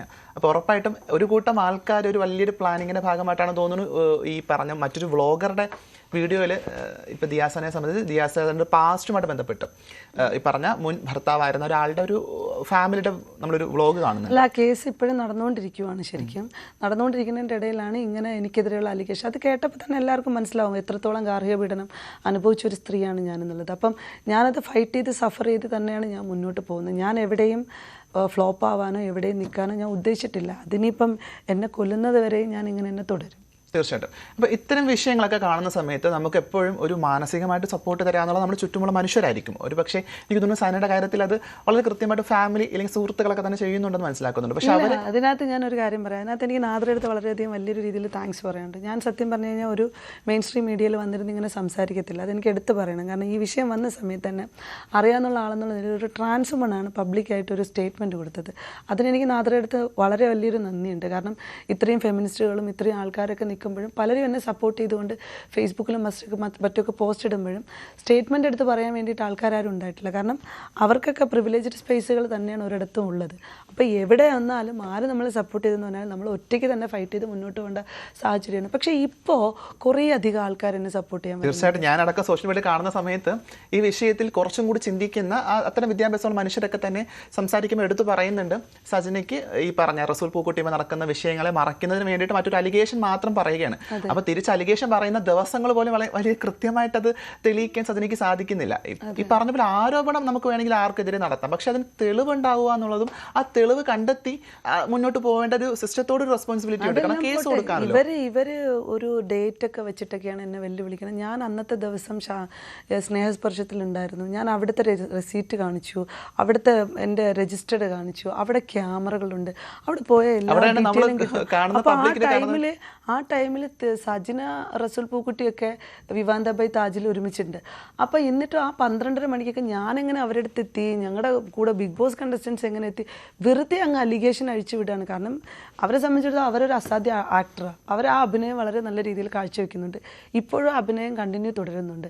എല്ലാം കഴിഞ്ഞിട്ട് അവർ ഇന്നലെ ഒരു വീഡിയോ ഇട്ടിരിക്കുന്നത്, ശരി നീ എൻ്റെ വീട്ടിൽ വന്നില്ല, പോട്ടെ, സമ്മതിച്ചു എന്ന് അവർ തന്നെ പറയാണ്. സമ്മതിച്ചു, പക്ഷേ ഞാൻ ബ്ലഡ് ടെസ്റ്റ് ചെയ്യണം. ഞാൻ എന്താ അടിസ്ഥാനത്തിലാണ് അത് ചെയ്യേണ്ടത് എന്നുള്ളതാണ്. അത് അവിടെയാണ് വിഷയം. അങ്ങനെ ഒരാൾ പറഞ്ഞാൽ ചെയ്യാൻ. പിന്നെ സോഷ്യൽ മീഡിയയിൽ നമ്മൾ അറ്റാക്ക് ചെയ്യുന്ന ചില ആളുകൾ പറയണേ അതങ്ങ് ഇട്ടുകൊടുത്ത തീരാന്നുള്ളതിൽ അതങ്ങ് ഇട്ടുകൊടുത്ത ആരെയാണ് ഞാൻ പ്രൂവ് ചെയ്യേണ്ടത്? ഞാൻ ആരെയാണ് പോകേണ്ടത്? അവിടെ ഒരു കാര്യം ചൂണ്ടിക്കാണിക്കാനുള്ളത്, ഈ സജന ഈ പറഞ്ഞ പോലെ ചലഞ്ച് ചെയ്യുന്ന സമയത്ത് നമ്മൾ എപ്പോഴും ആ ചലഞ്ചിനെ അക്സെപ്റ്റ് ചെയ്തുകൊണ്ട് മുന്നോട്ട് പോകേണ്ട മനുഷ്യരൊന്നും അല്ല. കാരണം നമുക്കെതിരെ ഒരു ആരോപണം നടത്തുമ്പോൾ നമുക്ക് നമ്മുടെ സമയമൊക്കെ നമുക്ക് വിലപ്പെട്ടതാണ്, നമ്മുടെ ജോലി തിരക്ക് വിലപ്പെട്ടതാണ്, നമ്മുടെ സാമൂഹ്യ സാംസ്കാരിക ഇടങ്ങളിലുള്ള മനുഷ്യരെ പല പാർട്ടി പൊളിറ്റീഷ്യൻസും അങ്ങോട്ടും ഇങ്ങോട്ടും ചേർന്ന് വെല്ലുവിളിക്കുന്നു. പലരും അതൊരു സൈഡിൽ കൂടെ പോകും, അതൊരു ഇതിൽ. പക്ഷെ എന്തുകൊണ്ടാണ് ഈ MDMA ആരോപണത്തിൽ ദിയാസിനെ മാത്രം ഇങ്ങനെ തന്നെ നിൽക്കുന്നത്? അത് ദിയാസനെ അറ്റാക്ക് ചെയ്യണം. എന്നെ അറ്റാക്ക് ചെയ്യാനാണെന്നുണ്ടെങ്കിൽ അത് നിങ്ങൾ വിചാരിക്കണ പോലെയുള്ള ഈ സൈബർ സ്പേസിലല്ല. കാരണം ഈ സൈബർ സ്പേസ് ഒരുപാട് കണ്ടുവന്നതാണ്. ഞാനൊരു കാര്യം പറയാനാണ്, ഈ സൈബർ സ്പേസിൽ ഇതുപോലെയുള്ള വളരെ വലിയ രീതിയിൽ വൃത്തികെട്ട അലിഗേഷൻ ഉണ്ടാക്കിയ ഒരാൾക്കെതിരെ പ്രതികരിച്ചൊരു സ്ത്രീയാണ് ഞാൻ. എന്തുകൊണ്ടാണ് ഞാൻ ആ പ്രതികരണം നടത്തിയതെന്ന് വെച്ച് കഴിഞ്ഞാൽ നമുക്ക് സമനില തെറ്റി നമുക്ക് കയ്യിൽ നിന്ന് പോയിട്ട് ചെയ്തിരിക്കുന്ന ഓരോ ആക്ടുകളാണ്. ഇത് എത്ര നാൾ നമ്മൾ ചെയ്യും? എത്ര യൂട്യൂബർമാർക്കെതിരെ നമ്മൾ അങ്ങനെ ഇതാക്കും? എന്നെ സംബന്ധിച്ചിടത്തോളം ഒരു സ്ത്രീ, ആ ഒരു യൂട്യൂബർ ഷഫീന ബീബി എന്ന് പറയുന്ന ഒരു സ്ത്രീ, അതിന് മെയിൻ സ്ട്രീം ചാനലിൽ പറയണം, കേരളത്തിലെ മൈനോറിറ്റി ആയിട്ടുള്ള മനുഷ്യരെ, സ്ത്രീകളെ, എത്ര മനുഷ്യരെ, പുരുഷന്മാരായിക്കോട്ടെ, ഇവരിങ്ങനെ നിരന്തരം നിന്ന് ആക്രമിക്കുകയാണ്. ഇതുപോലെ കാശ് മേടിക്കുക, അതിനുശേഷം അവർ ചലഞ്ച് ചെയ്യുക, ആളുകളെ വെല്ലുവിളിക്കുക. ഇവരിങ്ങനെ സോഷ്യൽ മീഡിയയിൽ നിന്ന് ഈ ബുള്ളിങ് നടത്തി 42-50ഓളം പരാതികൾ വന്നിട്ടും ഒരു തരത്തിൽ ആക്ഷനും ഈ സ്ത്രീക്കെതിരെ എടുക്കാൻ പറ്റുന്നില്ല. ഈ സ്ത്രീ ഒളിച്ചിരുന്നിട്ടാണ് യൂട്യൂബ് ചാനൽ വഴി ഇത് ചെയ്യുന്നത്. യൂട്യൂബറുടെ നിയന്ത്രണം വളരെ വലിയ രീതിയിൽ അതിക്രമിച്ചിരിക്കുന്നു. ഇത് കാരണം എത്ര മനുഷ്യർക്കാണ് പ്രശ്നമുള്ളതെന്നറിയാവോ? ഈ ചാനലിലൂടെ വന്നിരിക്കുന്ന വീഡിയോ ആണ് നമ്മളെ പലരെയും ബാധിച്ചിട്ടുണ്ടായിരുന്നത്. കാരണം എന്ന് വെച്ചാൽ ഇവർ ഫേക്ക് അലിഗേഷൻ, ഫേക്ക് ക്രിയേറ്റിവിറ്റി, ഈ ചാനലിലാണ് ആ പോക്സോ അലിഗേഷനിൽപ്പെട്ട കുട്ടിയുടെ ഓഡിയോ ഉൾപ്പെടെ വന്നത്. ഈ സ്ത്രീക്കൊന്നും ഒരു നിയന്ത്രണം ഇവിടെ നിന്ന് കിട്ടി, ആര് തന്നു എന്നുള്ളത്. പക്ഷെ അതിന്റെ പൂർണ്ണ ഉത്തരവാദിത്വം സജനയ്ക്ക് തന്നെയാണ്. കാരണം സജന തന്റെ കയ്യിലുണ്ടായിരുന്ന വോയിസ് ക്ലിപ്പ് ആർക്ക് കൊടുത്താലും അത് ഒരു വലിയ ക്രൈമിന്റെ ഭാഗമായിട്ട് കൂടെ നിന്നു എന്നുള്ളതാണ്. കാരണം മാസങ്ങൾക്ക് മുമ്പ് വിഷയം മനസ്സിലാക്കിയിട്ടുണ്ടെങ്കിൽ അത് പോലീസ് സ്റ്റേഷനിൽ കൃത്യമായി പരാതി കൊടുക്കണമായിരുന്നു എന്നുള്ളതാണ്. അപ്പോൾ നമ്മളിതൊക്കെ പറയുന്ന സമയത്തും എനിക്ക് തോന്നുന്നു ഇവിടുത്തെ നമ്മുടെ നീതിയോടൊക്കെ, ഇല്ലെങ്കിൽ നമ്മൾ ഇവിടെ പോലീസ് സ്റ്റേഷനിലൊക്കെ തന്നെ വലിയൊരു താല്പര്യം, ഇല്ലെങ്കിൽ അങ്ങനത്തെ വിഷയങ്ങളൊക്കെ കൃത്യമായി ഇടപെടാനാണ് ശ്രമം നടത്തിയിട്ടുള്ളത്. അതിലൊരു വിശ്വാസം ഉണ്ടെന്നാണ് ഇപ്പോഴും മനസ്സിലാക്കുന്നത്. ഒരു നീതി കിട്ടും എന്നുള്ള പ്രതീക്ഷ എന്തായാലും സനയ്ക്കുണ്ട് എന്നുള്ളതാണ്. ഞാനതിന് നമുക്കിപ്പോൾ നിയമപരമായിട്ട് നീങ്ങേണ്ട സാഹചര്യങ്ങളുണ്ട്. അത് നിയമപരമായിട്ട് നീങ്ങിയേ പറ്റത്തുള്ളൂ. മാക്സിമം നിയമത്തിൻ്റെ വഴിയിൽ മുന്നോട്ട് തന്നെ പോകും. കാരണം നമുക്ക് ഇതിൻ്റെ നിരപരാധിത്വം ഒന്ന് ഒരു സൈഡിൽ തെളിയിക്കുക, ഒന്ന് ഒരു എന്താ പറയുക, ഒരു സ്വബോധത്തിൽ സംസാരിക്കുന്ന ഒരു സ്ത്രീയെ പോലെയല്ല സജനയുടെ പല സമയത്തുള്ള പെരുമാറ്റങ്ങളും. അങ്ങനെ സംസാരിക്കുന്ന ഒരു സ്ത്രീ നടത്തിയ ഒരു സ്റ്റേറ്റ്മെൻറ്റിനെ ഈ പറഞ്ഞ കുറേ മനുഷ്യർക്ക് ഏറ്റെടുത്ത് എന്നെ ആക്രമിക്കാൻ സാധിക്കുമെന്നുണ്ടെന്നുണ്ടെങ്കിൽ എനിക്ക് നിയമപരമായിട്ട് മുന്നോട്ട് പോകേണ്ടതായിട്ട് ആവശ്യമുണ്ട്. മാത്രമല്ല, എന്തോ പറഞ്ഞോട്ടെ എന്ന് പറഞ്ഞ് ഒതുങ്ങിയിരിക്കാൻ മാത്രം ഒരു പ്രതിബദ്ധതയില്ലാത്ത ആളല്ല ഞാൻ. ഒരു സാമൂഹ്യ പ്രതിബദ്ധത ഉള്ള ആളായതുകൊണ്ട് തന്നെയാണ് ഞാൻ ഈ വിഷയത്തെ സംസാരിച്ചു കൊണ്ടിരിക്കും. ഈ വിഷയത്തിൽ പല സ്ത്രീകളും ഇൻവോൾവ് ആയിട്ടുണ്ട്. സജനയുടെ അലിഗേഷൻ എന്നെ മാത്രമല്ല പല ആളുകളെയും അലിഗേഷനിലൂടെ സജന ആക്രമിക്കാൻ ഇട്ട് കൊടുത്തു. ഞാനാണ് അവരോട് പറഞ്ഞത്, നിങ്ങൾ ആരും വന്ന് റെസ്പോണ്ട് ചെയ്യരുത്. കാരണം നിലവിൽ ഈ സ്ത്രീ ഈ റിയാക്ട് ചെയ്യുന്ന ആളുകൾ ആക്രമിക്കുന്നുണ്ട്. അപ്പോൾ ഈ ആക്രമണം ഒറ്റയ്ക്ക് തന്നെ ഞാൻ നേരിട്ടോളാം. അതിൻ്റെ പുറകിലാണ് ഞാനിപ്പോൾ ഈ പൊയ്ക്കൊണ്ടിരിക്കുന്നത്. അപ്പം എന്നെ സംബന്ധിച്ചിടത്തോളം ഞാൻ നല്ല രീതിയിൽ ത്രെട്ടണിങ്ങിൽ ഒരു മാഫിയയുടെ ഉള്ളിൽ തന്നെയാണെന്ന് തന്നെ മനസ്സിലാക്കുന്നത്. ഇപ്പം ഒരു കൂട്ടം ആളുകളായി ശരിക്കും. അതിനകത്ത് ഇനി ഞാൻ എതിരഭിപ്രായം പറയുന്ന പാർട്ടിക്കാരുണ്ടോ എന്നുള്ളത് എനിക്കറിയില്ല. ഞാൻ ഇല്ലെന്നാണ് വിശ്വസിക്കുന്നത്. പക്ഷേ എനിക്കെതിരെ ഉള്ള, ഞാൻ കൊടുത്ത പരാതിയിലുള്ള പ്രതികളും അതുപോലെ എൻ്റെ പാസ്റ്റ് ഹിസ്റ്ററിയിലുണ്ടായിരുന്ന കുടുംബവും ഈ ഷഫീന ബീവി എന്ന് പറയുന്ന യൂട്യൂബ് ചാനലും ഈ ചാനലിന് റസൂൽ പൂക്കുട്ടിയുടെ പൈസ ഈ ചാനലിന് വന്നിട്ടുണ്ട്. അതിൻ്റെയൊക്കെ പ്രൂഫുകൾ നമ്മളെ കയ്യിലുണ്ട്. അത് അത്രയും കഷ്ടപ്പെട്ട് ഓരോ വിഷയത്തിന് മേൽ നമ്മൾ എടുത്തു വെച്ചിരിക്കുന്നതാണ്. സജനയും ഇവരൊക്കെ മാത്രമായിരിക്കും. തീർച്ചയായിട്ടും എനിക്ക് തോന്നുന്നു വളരെ വ്യക്തമായിട്ട് അതിൽ ചൂണ്ടിക്കാണിക്കാൻ പറ്റുന്നൊരു കാര്യം എന്നുള്ളത്, ഒരു ആക്രമണം നമുക്കെതിരെ ഉണ്ടാകുന്ന സമയത്ത് നമുക്കെതിരെ നിന്ന കുറേ അധികം മനുഷ്യർ ഒറ്റക്കെട്ടായിട്ട് നമ്മൾ ആക്രമിക്കുന്ന ഒരു സാഹചര്യം, അത് സോഷ്യൽ മീഡിയ ഉള്ളിടത്തോളം കാലം നമ്മളത് അനുഭവിക്കേണ്ടി വരും എന്നുള്ളൊരു ബുദ്ധിമുട്ടാണ് വലിയ രീതിയിൽ. എനിക്ക് തോന്നുന്നു ഇപ്പൊ സന മനസ്സിലാക്കിയെടുത്തോളം. പക്ഷെ ഞാൻ എപ്പോഴും പറയട്ടെ, ഫേസ്ബുക്ക് എന്ന് പറയുന്ന ഒരു പ്ലാറ്റ്ഫോമിലാണ് കേട്ടോ ഏറ്റവും കൂടുതൽ ഈ പ്രശ്നമുള്ളത്. ഇപ്പൊ ഇൻസ്റ്റഗ്രാമോ യൂട്യൂബോ ഒന്നും എനിക്ക് വലിയ രീതിയിൽ ആക്രമിക്കാൻ കൂടുതലൊരു ത്വര കാണിക്കുന്നത്. അത് എൻ്റെ അക്കൗണ്ടിനകത്ത് ഏറ്റവും കൂടുതൽ സംഘപരിവാർ തന്നെയാണ് കൂടുതലുള്ളത്. കാരണം എൻ്റെത് ഒരു 180K പുറത്ത് ഫോളോവേഴ്സ് ഉള്ള ഒരു അക്കൗണ്ടാണ്. പൊതുവെ എനിക്ക് അതിനകത്ത് തീവ്ര മുസ്ലിംസ് ആയിട്ടുള്ള ആളുകളും ഈ പറഞ്ഞ സംഘപരിവാർ അജണ്ടയിലെ ആളുകളും ഇന്നെ കോർണർ ചെയ്യുന്നുണ്ട് എന്നുള്ളത് വസ്തുതയാണ്. കാരണം ഞാനത് തീവ്ര മുസ്ലിംസ് എന്ന് പറയുമ്പോഴത്തേക്കും മുസ്ലിം വിഭാഗത്തിൽപ്പെട്ട മനുഷ്യരല്ല, അതിൽ തീവ്രമായിട്ട് വിശ്വസിക്കുന്ന ആളുകൾ, അതായത് നമ്മളെന്ന് വിശ്വസിക്കുന്ന മുസ്ലിം മത ജാതി വിവേചനം അടക്കം ഈ മുസ്ലിം ആണെന്ന് പുറത്ത് പ്രൗഡായിട്ട് പറയുന്ന ഒരാളാണ്. അതെ, അത് അവർക്ക് പറ്റത്തില്ല. കാരണം ഞാൻ മറ്റേ നമ്മുടെ ആചാരപ്രകാരം ഉണ്ടാക്കി വെച്ചിരിക്കുന്ന സിസ്റ്റം പോലെ ജീവിക്കണം. ഇല്ലെന്നുണ്ടെന്നുണ്ടെങ്കിൽ ഞാൻ മുസ്ലിം അല്ല. അത് അവരാണ് തീരുമാനിക്കുന്നത്, ഞാനല്ല. അപ്പൊ ഈ പറഞ്ഞ പോലെ സംഘപരിവാറും തീവ്ര മുസ്ലിംസും ഇല്ലെങ്കിൽ ഒരു കൂട്ടം നമുക്കെതിരെ മെനിനിസ്റ്റ് എന്ന് പറയുന്ന ഒരു കൂട്ടം വിട്ടുപോയി. അത് വിട്ടുപോയത് എന്ന് വെച്ചാല് അത് പറയാതിരിക്കാൻ പറ്റത്തില്ല. കാരണം പ്രത്യേകിച്ച് മൈനോറിറ്റി മനുഷ്യരെ സപ്പോർട്ട് ചെയ്ത കാലഘട്ടം മുതൽ എന്നെയും മൈനോറിറ്റി മനുഷ്യരെയും അല്ലാതെ സ്ത്രീകളെ ആക്രമിച്ചുകൊണ്ടിരിക്കുന്നത് ഒരു കൂട്ടം ആൾക്കാർ ഒരുമിച്ച് ചേർന്ന് ഒരു വലിയൊരു ആക്രമണത്തിലേക്ക് ഫേസ്ബുക്ക് എന്നുള്ള പ്ലാറ്റ്ഫോമിൽ മാത്രം ആക്രമിക്കപ്പെടുന്നു എന്നുള്ളതാണ്. എനിക്ക് തോന്നുന്നു മറ്റ് സോഷ്യൽ മീഡിയ ഒക്കെ നോക്കിക്കഴിഞ്ഞാൽ ഒരു പക്ഷേ മാരകമായിട്ടുള്ള ഒരു സപ്പോർട്ട് സനയ്ക്ക് വിഷയത്തിൽ കിട്ടുന്നുണ്ട്. വീണ്ടും സ്വാഗതം. അപ്പം നമ്മൾ കഴിഞ്ഞ കുറച്ച് ആരോപണങ്ങളുടെ വസ്തുതയാണ് ഇപ്പോൾ കേട്ടുകൊണ്ടിരുന്നത്. അപ്പോൾ എനിക്ക് തോന്നുന്നു അതൊക്കെ പറയുമ്പോൾ തന്നെ ഇവിടുത്തെ ഫെമിനിസ്റ്റ് ചിന്താഗതിയെ വളരെ കൃത്യമായിട്ട് നീതി പുലർത്തുന്ന ഒരാളാണ് സന. അപ്പം ഇവിടുത്തെ സ്ത്രീകളുടെ വിഷയങ്ങൾ വളരെ കൃത്യമായിട്ട് ഇടപെടുന്ന ഒരാൾ കൂടിയാണ്. അപ്പം നമ്മൾ നിലവിൽ സമകാലികമായിട്ടൊരു വിഷയം സംസാരിക്കുകയാണെങ്കിൽ അമ്മയുടെ ഒരു വിഷയം വളരെ ഗുരുതരമായൊരു വിഷയമാണ് എന്ന് തോന്നുന്നു. കാരണം അമ്മയിൽ ഒരു പറ്റം സ്ത്രീകൾ നേതൃത്വത്തിൽ എത്തുന്ന സമയത്ത് നമ്മളെല്ലാവരും കൈയുടെ ഒരു സ്വാഗതം ചെയ്തൊരു കാര്യമാണ്. ആ ഇടത്ത് ഇപ്പം അൻസിബ അമ്മ വിഷയമൊക്കെ തന്നെ വലിയ രീതിയിൽ ചർച്ചയാവുന്നുണ്ട്. ആ വിഷയത്തിൽ ഈ പറഞ്ഞ പോലെ ദിയാസനയുടെ നിലപാട് എന്താണ്? ഒന്ന്, എനിക്ക് ഇപ്പം ശ്വേത ചേച്ചിയൊക്കെ അമ്മയിൽ വന്ന സമയത്ത് ഞാൻ ഭയങ്കര ഹാപ്പി ആയിട്ട് ആ ഒരു ടീമിനെ ഇൻവൈറ്റ് ചെയ്തപ്പം അത് വെൽക്കം ചെയ്തതാണ്. കാരണം പല ആളുകളും പല കുറ്റങ്ങൾ പറഞ്ഞെന്ന് പറഞ്ഞാലും ഒരു ഭൂരിപക്ഷം സമൂഹം അത് തലപ്പത്തേക്കൊരു സ്ത്രീ വന്നു, അതുകൊണ്ടിട്ട് അതിനകത്ത് ഒരുപാട് മാറ്റങ്ങൾ ഉണ്ടാവും എന്നൊക്കെ പ്രതീക്ഷിച്ച് തന്നെയാണ് എല്ലാവരും ഇതാക്കിയിട്ടുണ്ടായിരുന്നത്. ഞാൻ ഒരു പ്രാവശ്യം ഇങ്ങനെ ശ്വേത ചേച്ചിയെ വിളിച്ചപ്പോഴത്തേക്കും ഞാൻ ചോദിച്ചു, ശ്വേത ചേച്ചി നിങ്ങൾ ആദ്യം പറഞ്ഞൊരു പോയിന്റ് എന്ന് പറയുന്നത് അതിജീവിതയെ തിരിച്ചു കൊണ്ടുവരും എന്നുള്ളൊരു കാര്യമായിരുന്നു. അതിനായിട്ട് ബന്ധപ്പെട്ടിരുന്നതെന്ന് ചോദിച്ചപ്പോൾ പുള്ളിക്കാരത്തി പറഞ്ഞത് ഞാൻ വിളിച്ചപ്പോൾ ഫോൺ അറ്റൻഡ് ചെയ്തില്ല എന്നാണ്. പക്ഷേ ഓപ്പോസിറ്റ് സൈഡിൽ നിന്ന് മനസ്സിലാക്കാൻ സാധിച്ചത് അങ്ങനെ ഒരു കോളേ പോയിട്ടില്ല എന്നുള്ളതാണ്. രണ്ട്, ഈ വിഷയമായി ബന്ധപ്പെട്ടിട്ട് ഈ ജിഹാദി എന്ന് വിളിച്ച പരാമർശമാണല്ലോ അൻസിബ ഉന്നയിച്ചത്. വലിയൊരു ഗുരുതര പരാമർശമാണ്. അപ്പോൾ ഇതുമായി ബന്ധപ്പെട്ടിട്ട് ടിൻചേട്ടൻ്റെ ഭാഗം എന്താണെന്നുള്ളത് അറിയാനൊക്കെ ഞാൻ ശ്രമിച്ചിട്ടുണ്ടായിരുന്നു. അൻസിബ പറഞ്ഞിരിക്കുന്ന വിഷയം വളരെ ഗൗരവമുള്ളതായത് കൊണ്ട് തന്നെ പുള്ളിക്കാരനോട് സംസാരിക്കുമ്പോൾ അയാൾ അങ്ങനെ ഒന്നും ചെയ്തിട്ടില്ല എന്നുള്ള ഒരു സ്റ്റേറ്റ്മെൻറ്റ് പറഞ്ഞിട്ടുണ്ടായിരുന്നു. പക്ഷേ അൻസിബയ്ക്ക് വളരെ കൃത്യമായിട്ടുള്ള പ്രൂഫും മറ്റു കാര്യങ്ങളും ഉണ്ടായി എന്ന് പറയുന്ന സമയത്ത് അൻസിബ അനുഭവിച്ചിരിക്കുന്ന ഒരു മാനസിക പ്രശ്നം എന്ന് പറയുന്നത് അത് വലിയൊരു ഇത് തന്നെയാണ്. പ്രത്യേകിച്ച് ജിഹാദി എന്നൊക്കെ ഒരു സംഘടനയ്ക്കുള്ളിൽ എക്സിക്യൂട്ടീവ് കമ്മിറ്റിയിൽ ഒക്കെ വെച്ചിട്ട് തോന്നിയതുപോലെയൊക്കെ വിളിക്കാന്ന് പറയുമ്പോൾ അപ്പോൾ അതൊരു ഭയങ്കര ബുദ്ധിമുട്ടായിട്ട് അവർക്ക് ഫീൽ ചെയ്യാം. പക്ഷേ ഇതിനകത്ത് വസ്തുതകൾ ഇപ്പോഴും പരിശോധിച്ചുകൊണ്ടിരിക്കുന്നു. കാരണം എന്ന് വെച്ച് കഴിഞ്ഞാൽ സംഘടന തയ്യാറാകുന്നില്ല, അത് ഏറ്റെടുക്കാൻ പുറത്തിത് തീർത്തോളണം എന്നൊക്കെ പറയുന്ന നിലപാടുകളൊക്കെ ഒരു വലിയ രീതിയിൽ ഒരു പ്രശ്നം വരുന്ന സമയത്ത് അതൊക്കെ കൃത്യമായിട്ട് തീരുമാനം എടുക്കേണ്ട ഒരു കാര്യം കൂടിയാണെന്നുള്ളതാണ്.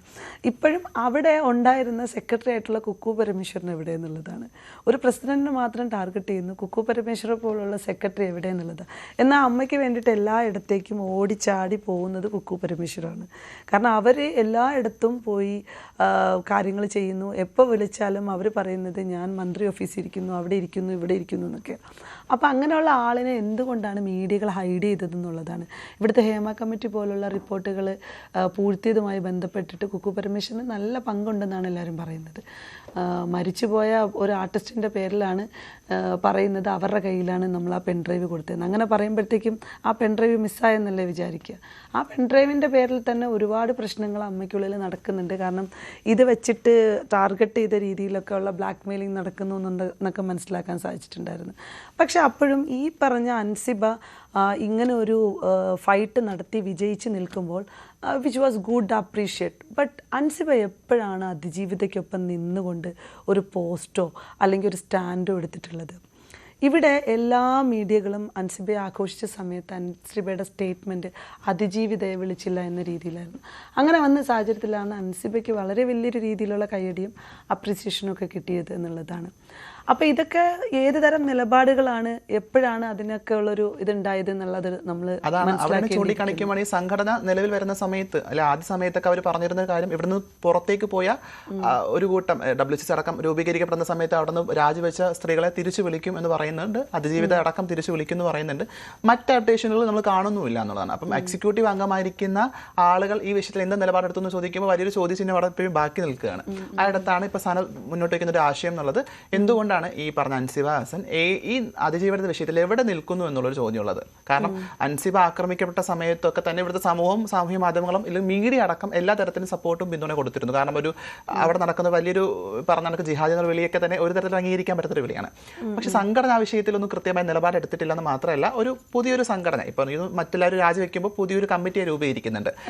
ഇനി അമ്മയുടെ ഒരു നിലവിലത്തെ യാത്ര എങ്ങനെയായിരിക്കും? കാരണം ഒരു പുതിയ കമ്മിറ്റി വരുന്നു, ഇനിയൊരു സ്വാഗതം ചെയ്യാൻ പറ്റുന്ന ഒരു വലിയ കമ്മിറ്റിയെ തിരഞ്ഞെടുക്കട്ടെ എന്നാണ് നമ്മളെല്ലാവരും ആഗ്രഹിക്കുന്നത്. പക്ഷെ പഴയ കമ്മിറ്റിയെ കുറച്ചും കൂടി ഒന്ന് അവസരം കൊടുക്കാമായിരുന്നില്ലേ എന്ന് തോന്നിയില്ലായിരുന്നോ? അല്ല, ഇനിയുള്ള അവസരങ്ങൾ അവർക്ക് എത്രത്തോളം പോസിബിൾ ഉണ്ടെന്നുള്ളത് അറിയില്ല. കാരണം ഇതിനകത്ത് വിള്ളലുകളും പ്രശ്നങ്ങളും ഉണ്ടായ സമയത്തെ തീരുമാനമെടുക്കേണ്ട കമ്മിറ്റി തീരുമാനം എടുത്തില്ല എന്നുള്ളിടത്താണ് അവരുടെ പാകപ്പിഴ ഉണ്ടായിരിക്കുന്നത്. അപ്പം ഇതൊരു ചെറിയ വിഷയമായിട്ട് കാണാൻ പറ്റില്ല. അൻസിബ ആരോപിച്ചതെന്ന് പറഞ്ഞാൽ ജിഹാദി എന്ന് വിളിച്ചു എന്ന് പറയുന്നു. നീന കുറുപ്പിനുണ്ടായ പ്രശ്നങ്ങൾ പ്രശ്നങ്ങളെപ്പറ്റി പറയുന്നു. ടിനി ടോം എന്ന് പറയുന്ന നടനിൽ നിന്ന് ഒരുപാട് ബുദ്ധിമുട്ടുകൾ അനുഭവിക്കേണ്ടി വന്ന സാഹചര്യത്തെപ്പറ്റി പറയുന്നു. പക്ഷേ ഞാൻ പേഴ്സണലി എൻ്റെ ഒരു കാര്യം പറയുന്നത്, എനിക്ക് ടിനി ചേട്ടനെ അറിയാമെന്നുള്ളത് കൊണ്ടാണ്, എനിക്ക് അത്രയും വലിയൊരു ക്രൈമൊക്കെ നടത്തി അങ്ങനെ ചെയ്യുന്ന ഒരാളായിട്ട് എനിക്ക് ഫീൽ ചെയ്തിട്ടില്ല. ബട്ട് ഒരാളിന് ഏത് തരത്തിലാണ് ഒരു പ്രശ്നം ഹേർട്ട് ആവണമെന്ന് വെച്ചാൽ അത് അയാളാണ് തീരുമാനിക്കുന്നത്.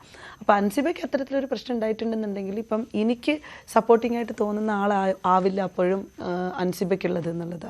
അപ്പോൾ ആ ഇടത്ത് അൻസിബ എടുത്തത് നല്ല ഇതാണ്. പക്ഷേ സ്റ്റേറ്റ്മെൻറ്റുകൾ എപ്പോഴും ഈ പറഞ്ഞ നിലപാടുകൾ എപ്പോഴും അമ്മ എന്ന് പറയുന്ന സംഘടനയ്ക്ക് എടുക്കാൻ പറ്റാതായിപ്പോയത് വലിയ പിഴ തന്നെയാണ്. പക്ഷേ മുന്നോട്ട് പോകാമായിരുന്നു. അത് ശ്വേത ചേച്ചിയെ പോലുള്ള ആളുകൾക്ക് കുറേ കൂടി ഈ മറ്റ് ആളുകളുടെ അഭിപ്രായം കേൾക്കാതെ, ആളുകളുടെ ഒരു സപ്പോർട്ടിങ് വാങ്ങിക്കാതെ ചേച്ചിയുടേതായിട്ടുള്ള കുറച്ചുകൂടെ നിലപാടുകൾ തുറന്നു പറയുന്ന സാഹചര്യം മുന്നോട്ട് വയ്ക്കുന്ന ഒരു ഗുരുതരമായ ഒരു ആരോപണം എന്നുള്ളതിന് പിറകിൽ വലിയൊരു മാഫിയ അല്ലെങ്കിൽ വലിയൊരു കൂട്ടം മനുഷ്യരുണ്ട് എന്ന് പറയുന്നുണ്ട്. കാരണം നിങ്ങളൊന്നും പറയുന്നവർ പോലെയല്ല. ഞാൻ എന്നെ സംബന്ധിച്ചിടത്തോളം ഈ ശ്വേത ചേച്ചിയുടെ കാര്യം ബിഗ് ബോസ് സീസൺ മുതൽ കാണുന്നതാണ്. എനിക്ക് ചേച്ചിയുടെ ജേണിയെ പറ്റിയിട്ട് അറിയാം. അവർക്ക് സത്യം പറഞ്ഞാൽ ഈ സ്ഥാനമാനങ്ങളിലൊന്നും വലിയ താല്പര്യമൊന്നുള്ള ഒരാളൊന്നുമില്ല. അവരൊരു ഭയങ്കര ചില്ലായിട്ട് ജീവിതമൊക്കെ ഭയങ്കര ഹാപ്പി ആയിട്ട് കൊണ്ടുപോകണമെന്ന് വിചാരിക്കുന്ന ഒരു സ്ത്രീയാണ്.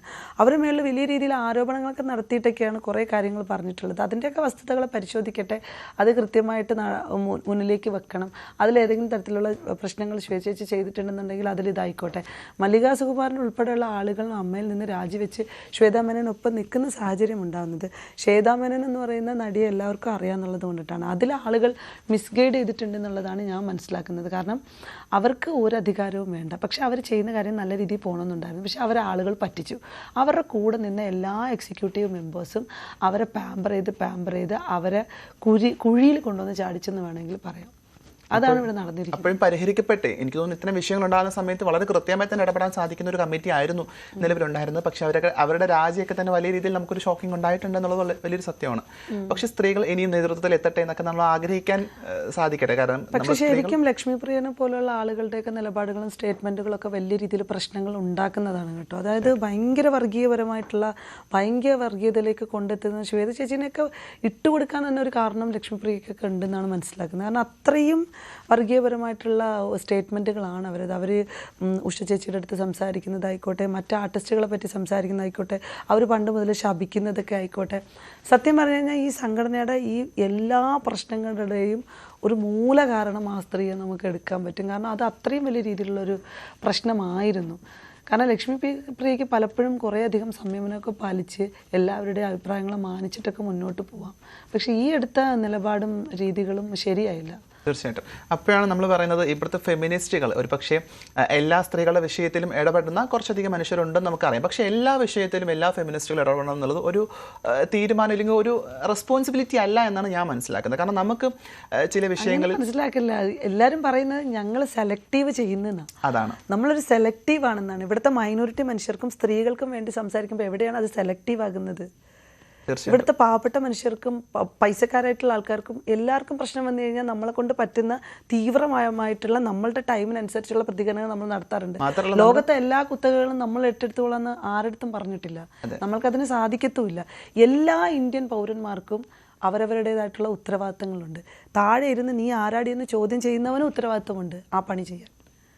അപ്പോൾ അത് മനസ്സിലാക്കിയിട്ട് വേണം നമ്മളെ വന്ന് ചോദ്യം ചെയ്യാൻ. ഉത്തരവാദിത്തത്തിൽപ്പെട്ടവരല്ല. അതെ, കഴിഞ്ഞ ദിവസം ഒരു യൂട്യൂബ് ചാനലിൽ കൊടുത്തൊരു ഇന്റർവ്യൂവിൽ വളരെ വ്യക്തമായിട്ടൊരു കാര്യത്തെ പറ്റി പറയുന്നുണ്ട്. കാരണം ഇത്തരത്തിൽ വളരെ മോശമായിട്ട് കമന്റ് ഇടുന്ന ആളുകൾ മറു സൈഡിൽ ഇരുന്നിട്ട് അവരുടെ ഒരു പ്ലഷർ കണ്ടെത്തുന്നു എന്ന് പറയുന്നുണ്ട്. അതൊരു വലിയൊരു ഒരു സ്റ്റേറ്റ്മെന്റ് ആണ്. അതിനെ എങ്ങനെയാണ് നമുക്ക് ഫേസ്ബുക്കിൽ വളരെ കൃത്യമായിട്ട് പറയാം. ഞങ്ങൾ അത് സ്റ്റഡി കൂടി ചെയ്തതാണ്. ഞങ്ങൾ ഒരു സൈഡിൽ കൂടെ അത് സ്റ്റഡി ചെയ്തു. ശരിക്കും നമ്മളെ തെറി വിളിക്കുന്ന, നമ്മളെ സ്ലട്ട് ഷെയിം ചെയ്യുന്നു, നമ്മുടെ ബോഡി ഷെയിം ചെയ്യുന്നു, നമ്മുടെ വീട്ടുകാരെ കൂട്ടി ചീത്ത പറയുന്ന സമയത്തൊക്കെ ഇവർക്ക് കിട്ടുന്നത് ഒരു തരം ഓർഗാസോ ഒരു തരം ആനന്ദമാണ്. അങ്ങനത്തെ ചില മനുഷ്യരുണ്ട്. ഇവർക്ക് ഇത് അവരുടെ ഒരു പ്ലഷർ, ഹാപ്പിനെസ്സാണ്. ഇവർ ഇതിൽ കൂടെ ആ ആനന്ദം കണ്ടെത്തുന്നു എന്നുള്ളതാണ്. അപ്പം ഞാൻ സംസാരിക്കാൻ ഉദ്ദേശിക്കുന്നത് അത്തരം മെസ്സേജുകൾ കാണുന്ന മനുഷ്യരാരും പാനിക്കായി പോകരുത്. ഇത് ഇങ്ങനത്തെ മനുഷ്യരാണ്. അവരപ്പോഴേ വേണ്ടാന്നുണ്ടെന്നുണ്ടെങ്കിൽ അവരതിൽ നിന്ന് തുടച്ച് നിൽക്കുക എന്നുള്ളതാണ്. അല്ലെങ്കിൽ അവരെ ബ്ലോക്ക് ചെയ്തൊക്കെ മാറുക എന്നുള്ളത്. അല്ലെങ്കിൽ നിങ്ങൾ നിയമപരമായിട്ട് ഒറിജിനൽ ഐഡികളാണെന്നുണ്ടെങ്കിൽ ചെയ്യുക. ഇത് പലപ്പോഴും ഇങ്ങനെ കാണിക്കുന്ന ഐഡികൾ ശ്രദ്ധിച്ചിട്ടുണ്ടോ? എല്ലാം ഫേക്കായിരിക്കും. കാരണം ഇവർക്ക് ഒളിച്ച് വന്നിട്ടാണ് ഈ പ്ലഷർ എടുക്കാൻ പറ്റുന്നത്. ശരിക്കും പറഞ്ഞു കഴിഞ്ഞാൽ നമ്മൾ പോക്സോ പീഡോ ഒക്കെ പോലെയുള്ള ഓരോ കേസുകൾ പോലെയാണ് ഇതും. ശരിക്കും ഇവരിങ്ങനെയാണ് ഇതിന് ആനന്ദം കണ്ടെത്തുന്നത്. ഒരു വലിയ ഗുരുതരമായ ഒരു വിഷയത്തെ പറ്റിയാണ് നമ്മൾ സംസാരിക്കുന്നത്. കാരണം വളരെ വ്യക്തമാണ്. കാരണം അത്തരത്തിൽ ഞാൻ ഫേക്ക് ഇന്നലെ അക്കൗണ്ടുകളാണ്. ഗൗരവകരമായിട്ട് ലൈവ് വന്നുകൊണ്ടിരിക്കുന്ന ഒരു ഫേക്ക് ഐ ഡിയിൽ, അതും സജനയുടെ പേരിൽ ഒരു ഫേക്ക് ഐ ഡി വന്നിട്ട് എൻ്റെ ബോഡിയെ പറ്റിയിട്ട് വളരെ വൃത്തികേടായിട്ട് ചോദിക്കുകയാണ് എൻ്റെ അടുത്ത്. അപ്പം എന്നാൽ ആലോചിക്കണം, വളരെ സീരിയസ് ആയിട്ടുള്ള കാര്യം സംസാരിച്ചുകൊണ്ടിരിക്കുന്നത്. അതാണ് ഇവിടുത്തെ ചില മനുഷ്യരങ്ങനെയാണ്. അത് വലിയൊരു കഷ്ടമാണ്. അത് പറയുമ്പോഴാണ് നമുക്ക് നമ്മുടെ സിസ്റ്റത്തിന് വലിയൊരു പരിമിതി ഉണ്ട് എന്ന് മനസ്സിലാക്കാൻ പറ്റുന്നത്. കാരണം സൈബർ ഇടത്തൊക്കെ തന്നെ എനിക്ക് തോന്നുന്നു മറ്റ് സംസ്ഥാനങ്ങൾ ഒരു പക്ഷേ വളരെ കുറച്ചും കൂടി ഈ വിഷയങ്ങളെ എടുത്താൽ പോലും നമ്മൾ ഇവിടുത്തെ ഒരു നിയമ സംവിധാനം കുറച്ച് പരിമിതി ഉള്ളതായിട്ട് തോന്നിയിട്ടില്ല. കാരണം നമ്മളൊരു പരാതി കൊടുക്കുന്ന സമയത്ത് അതിൻ്റെ ഒരു യാഥാർത്ഥ്യം കുറച്ചുകൂടെ മനസ്സിലാക്കാം. എടുത്തു പറയുമ്പോഴത്തേക്കും സോഷ്യൽ മീഡിയയിൽ ഇതിന് മുൻപ് തന്നെ തൊട്ട് മുൻപ് നമുക്ക് മറ്റൊരു വിഷയം കാണാൻ സാധിച്ചിട്ടുണ്ട്. ഈ പറഞ്ഞ പോലെ ലഹരി ആരോപണം തന്നെയാണ് അവിടെ ഉണ്ടായിട്ടുള്ളത്. അതിന് കുറച്ച് കാലതാമസം എടുത്തിട്ടാണ് പോലീസ് അടക്കം കേസ് എടുത്തിട്ടുള്ളത്. ഇപ്പോൾ ഈ നിലവിൽ ഈ വിഷയത്തിൽ നിങ്ങൾ അങ്ങോട്ടും ഇങ്ങോട്ടും കൊടുത്തു എന്ന് പറയുന്നതിൽ ഒരു തെളിവ് നമുക്ക് കാണാൻ സാധിക്കുന്നത് ദിയാസന കൊടുത്തതിൻ്റെ തെളിവ് നമുക്കൊരു പക്ഷേ സ്ക്രീനിലൂടെ കാണാൻ പറ്റിയിട്ടുണ്ട്. പക്ഷേ സജന കൊടുത്തായിട്ട് നമുക്ക് കാണുന്നുമില്ല. അപ്പം ഇവിടുത്തെ സിസ്റ്റത്തിന് വലിയൊരു പരിമിതി ഉണ്ടെന്ന് തോന്നിയിട്ടുണ്ടോ? ഇവിടുത്തെ സിസ്റ്റത്തിന് പരിമിതി ഉള്ളത് ഇവിടുത്തെ ലോ തന്നെയാണ്. ഇവിടുത്തെ നിയമം അതിന് വേണ്ടിയിട്ട് ഇല്ല എന്നുള്ളതാണ്. അതുകൊണ്ടിട്ടാണ് നമുക്ക് സൈബർ സ്പേസിലെ പ്രശ്നങ്ങൾ കാരണം നമുക്ക് ആക്രമിക്കുന്ന അവസ്ഥയിൽ നമ്മൾ എത്തിയത്. നിങ്ങൾക്ക് അറിയായിരിക്കും, സ്ത്രീകൾ കൂട്ടത്തോടെ അതായത് ഇത് ചെയ്യാത്തത് ഈ സൈബർ ലോകൾ ശക്തമല്ലാത്തത് കൊണ്ടിട്ടാണ് ആ ധൈര്യം വന്നിരിക്കുന്നത്. ഒരു മനുഷ്യനെ എന്ത് തോന്നിയാസവും പറയാമെന്നുള്ളത് കൊണ്ടിട്ടാണ് യൂട്യൂബ് ചാനലുകൾ വാഴുന്നത്. അവിടെ ഒരു നിയന്ത്രണം പിടിച്ചിട്ടുണ്ടായിരുന്നെങ്കിൽ ഒരിക്കൽ പോലും ഇങ്ങനൊരു സാഹചര്യം ഉണ്ടാവില്ലായിരുന്നു. അവർക്കറിയാം ഇതിനകത്തുനിന്ന് വരുമാനം ഉണ്ടാക്കുന്നുണ്ടെങ്കിൽ ആളുകളുടെ പേഴ്സണൽ കാര്യങ്ങൾ വേണം, അത് വെച്ച് മുന്നോട്ട് പോകണമെന്ന്. ഒരു കൂസലുമില്ലല്ലോ, ഒരു ഭയമില്ലല്ലോ. നമ്മൾ അന്ന് പ്രതിഷേധിച്ചു, ഭയമുണ്ടായി. അപ്പോഴും കുറച്ച് നാളത്തേക്ക് കുറച്ച് മാറി നിന്നു. പക്ഷെ അതിനുശേഷം വീണ്ടും ഒന്നും ഉണ്ടായിട്ടില്ല. കാരണം വീണ്ടും ഈ സൈബർ ഇടത്ത് ഈ അക്രമങ്ങളും അതിക്രമങ്ങളും നടന്നുകൊണ്ട് തന്നെ ഇരിക്കുന്നു. അതിന് കൃത്യമായിട്ടുള്ള ഒരു നടപടി ഉണ്ടാവണം. ഞാൻ എക്സ്പെക്റ്റ് ചെയ്യുന്നത് വി.ഡി. സതീശൻ സാറിൻ്റെ ഒരു വിഷയം വന്നിരുന്നു, മോർഫ് ചെയ്ത പിക്ചർ പബ്ലിഷ് ചെയ്തു എന്ന് പറഞ്ഞ സമയത്ത് ഒരു അധ്യാപകൻ, അതായത് നിരപരാധി അധ്യാപകനെയാണ് വിമർശിച്ചതിൻ്റെ പേരിലുള്ള ഒരു അധ്യാപകനെയാണ് അറസ്റ്റ് ചെയ്തത്. പക്ഷേ ഈ മോർഫ് ചെയ്ത പിക്ചർ ഉണ്ടാക്കിയ ആളിനല്ല അറസ്റ്റ് ചെയ്തത്. ആ ടൈമിൽ ഇവിടുത്തെ സൈബർ ഇടം ശക്തമാക്കണം എന്നുള്ള ഒരു സ്ട്രോങ് ആയിട്ടുള്ളൊരു തീരുമാനം ഈ പറഞ്ഞ വി.ഡി. നിയന്ത്രണം ആ വിഷയത്തിൽ ഉണ്ടാവണം എന്നുള്ളതാണ് മുഖ്യമന്ത്രി ഏറ്റെടുക്കുകയുണ്ടായി. അപ്പോൾ അതിൽ പെട്ടെന്ന് നമ്മൾ കൊടുക്കുന്ന കേസുകൾ എടുക്കുന്നുണ്ടെന്നുള്ളത് വലിയൊരു സന്തോഷമാണ്. അപ്പോൾ അതിൽ വീണ്ടും നമുക്ക് പ്രതീക്ഷിക്കാം ഇങ്ങനെയുള്ള നല്ല കാര്യങ്ങൾ ഉണ്ടാകും, സൈബർ സ്പേസുകൾ കുറച്ചുകൂടി സമാധാനപരമായിട്ട് പോകുമെന്നുള്ളത് പ്രതീക്ഷിക്കാം. തീർച്ചയായിട്ടും. അപ്പോൾ ഒരു നിയന്ത്രണം ഉണ്ടാകട്ടെ എന്ന് പ്രത്യേകിച്ച് ഇപ്പോഴത്തെ ഭരണസമിതിയോട് നമുക്കതാണ് ആഗ്രഹിക്കാനും ആവശ്യപ്പെടാനും ഉള്ളത് എന്നുള്ളതാണ്.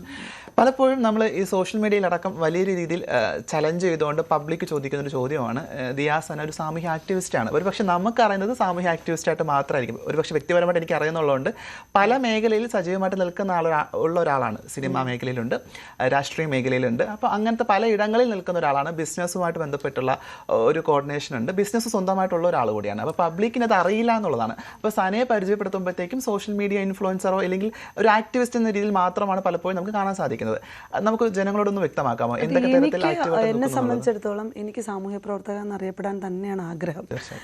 എനിക്ക് ആളുകളെ ബോധിപ്പിക്കൽ എൻ്റെ ഒരു സ്പേസ് അല്ല. എനിക്ക് ആരെയും ബോധിപ്പിച്ച് ജീവിക്കാനും പറ്റത്തില്ല. പക്ഷേ എന്നിരുന്നാൽ പോലും നമ്മൾ ഈ ഡ്രഗ് പോലുള്ള അലിഗേഷൻസ് ഒക്കെ നമുക്കെതിരെ ഇങ്ങനെ വരുന്ന സമയത്ത് ഇതിൻ്റെ കാരിയർ മറ്റൊരു മറിച്ചതെന്നൊക്കെ പറഞ്ഞിട്ട് ഇവർ ആളുകളുടെ മുന്നിലേക്ക് നമ്മളുടെ തൊഴിലിനെയൊക്കെ വേറെ രീതിയിലായിട്ട് കൊടുക്കുന്നത്. ഞാൻ ഈ തെലുങ്ക്, കന്നഡ, തമിഴ്, ഹിന്ദി സിനിമകളുടെ റീഡബ്, അതായത് മലയാളത്തിലേക്കുള്ള റീഡബുകൾ, അതുപോലെ വെബ് സീരീസുകൾ, മറ്റു പല ഭാഷകളുടേത് മലയാളത്തിലേക്കുള്ള ഡബ്ബിങ്, ഇതാണ് ഞാൻ പ്രൊഫഷണലി നിലവിൽ ചെയ്തുകൊണ്ടിരിക്കുന്നത്. അതുപോലെ തന്നെ ഞാൻ ഇവൻറ്റ് കോർഡിനേറ്ററാണ്. കൂടുതലും ഇവൻറ്റ്സുകളാണ് ചെയ്യുന്നത്. അതൊക്കെ അറിയാമല്ലോ, ഞാൻ ഇഷ്ടംപോലെ പ്രോഗ്രാംസുകൾ ചെയ്യുന്നത്. അതുപോലെ എനിക്ക് കുറച്ച് ക്ലയൻസ് ഉണ്ട്, കുറച്ച് ടീമുണ്ട്. അപ്പം ഞാൻ കുറച്ച് ചെറിയ ഈ എന്താ പറയുക, ഇപ്പോൾ ഭൂമി കച്ചവടവും അതും ഇതൊക്കെ ആയിട്ട് എൻ്റെ പരിപാടികളായിട്ട് ഞാൻ ഇങ്ങനെ എൻ്റെ ജീവിതം അങ്ങോട്ട് കൊണ്ടുപോകുന്നുണ്ട്. അപ്പോൾ ഇതിൻ്റെ ഇടയിലാണ് ഈ പറഞ്ഞ ഇത്തരത്തിലുള്ള ഒരു അലിഗേഷനൊക്കെ വെച്ചിട്ട് നമ്മൾ അതിലേക്ക് കണക്ട് ചെയ്യാൻ വേണ്ടി നോക്കുന്നത്. വളരെ തുച്ഛമായ ശമ്പളത്തിൽ വളരെ കഷ്ടപ്പെട്ട് വളരെ ബുദ്ധിമുട്ടി ഒരു ഇൻഡിപെൻഡൻറ്റ് മദർ ഒരു ഫാമിലിയെ കൊണ്ടുപോകുന്ന ഒരാളാണ് ഞാൻ. ആ അടുത്ത് എന്നെ അത്രമാത്രം ആക്രമിക്കുന്ന സമയത്താണ് എനിക്ക് നിങ്ങളെ മുമ്പിലൊക്കെ ഇത് ബോധിപ്പിക്കേണ്ടിയും ക്ലാരിഫൈ ചെയ്യേണ്ടിയൊക്കെ വരുന്നത്.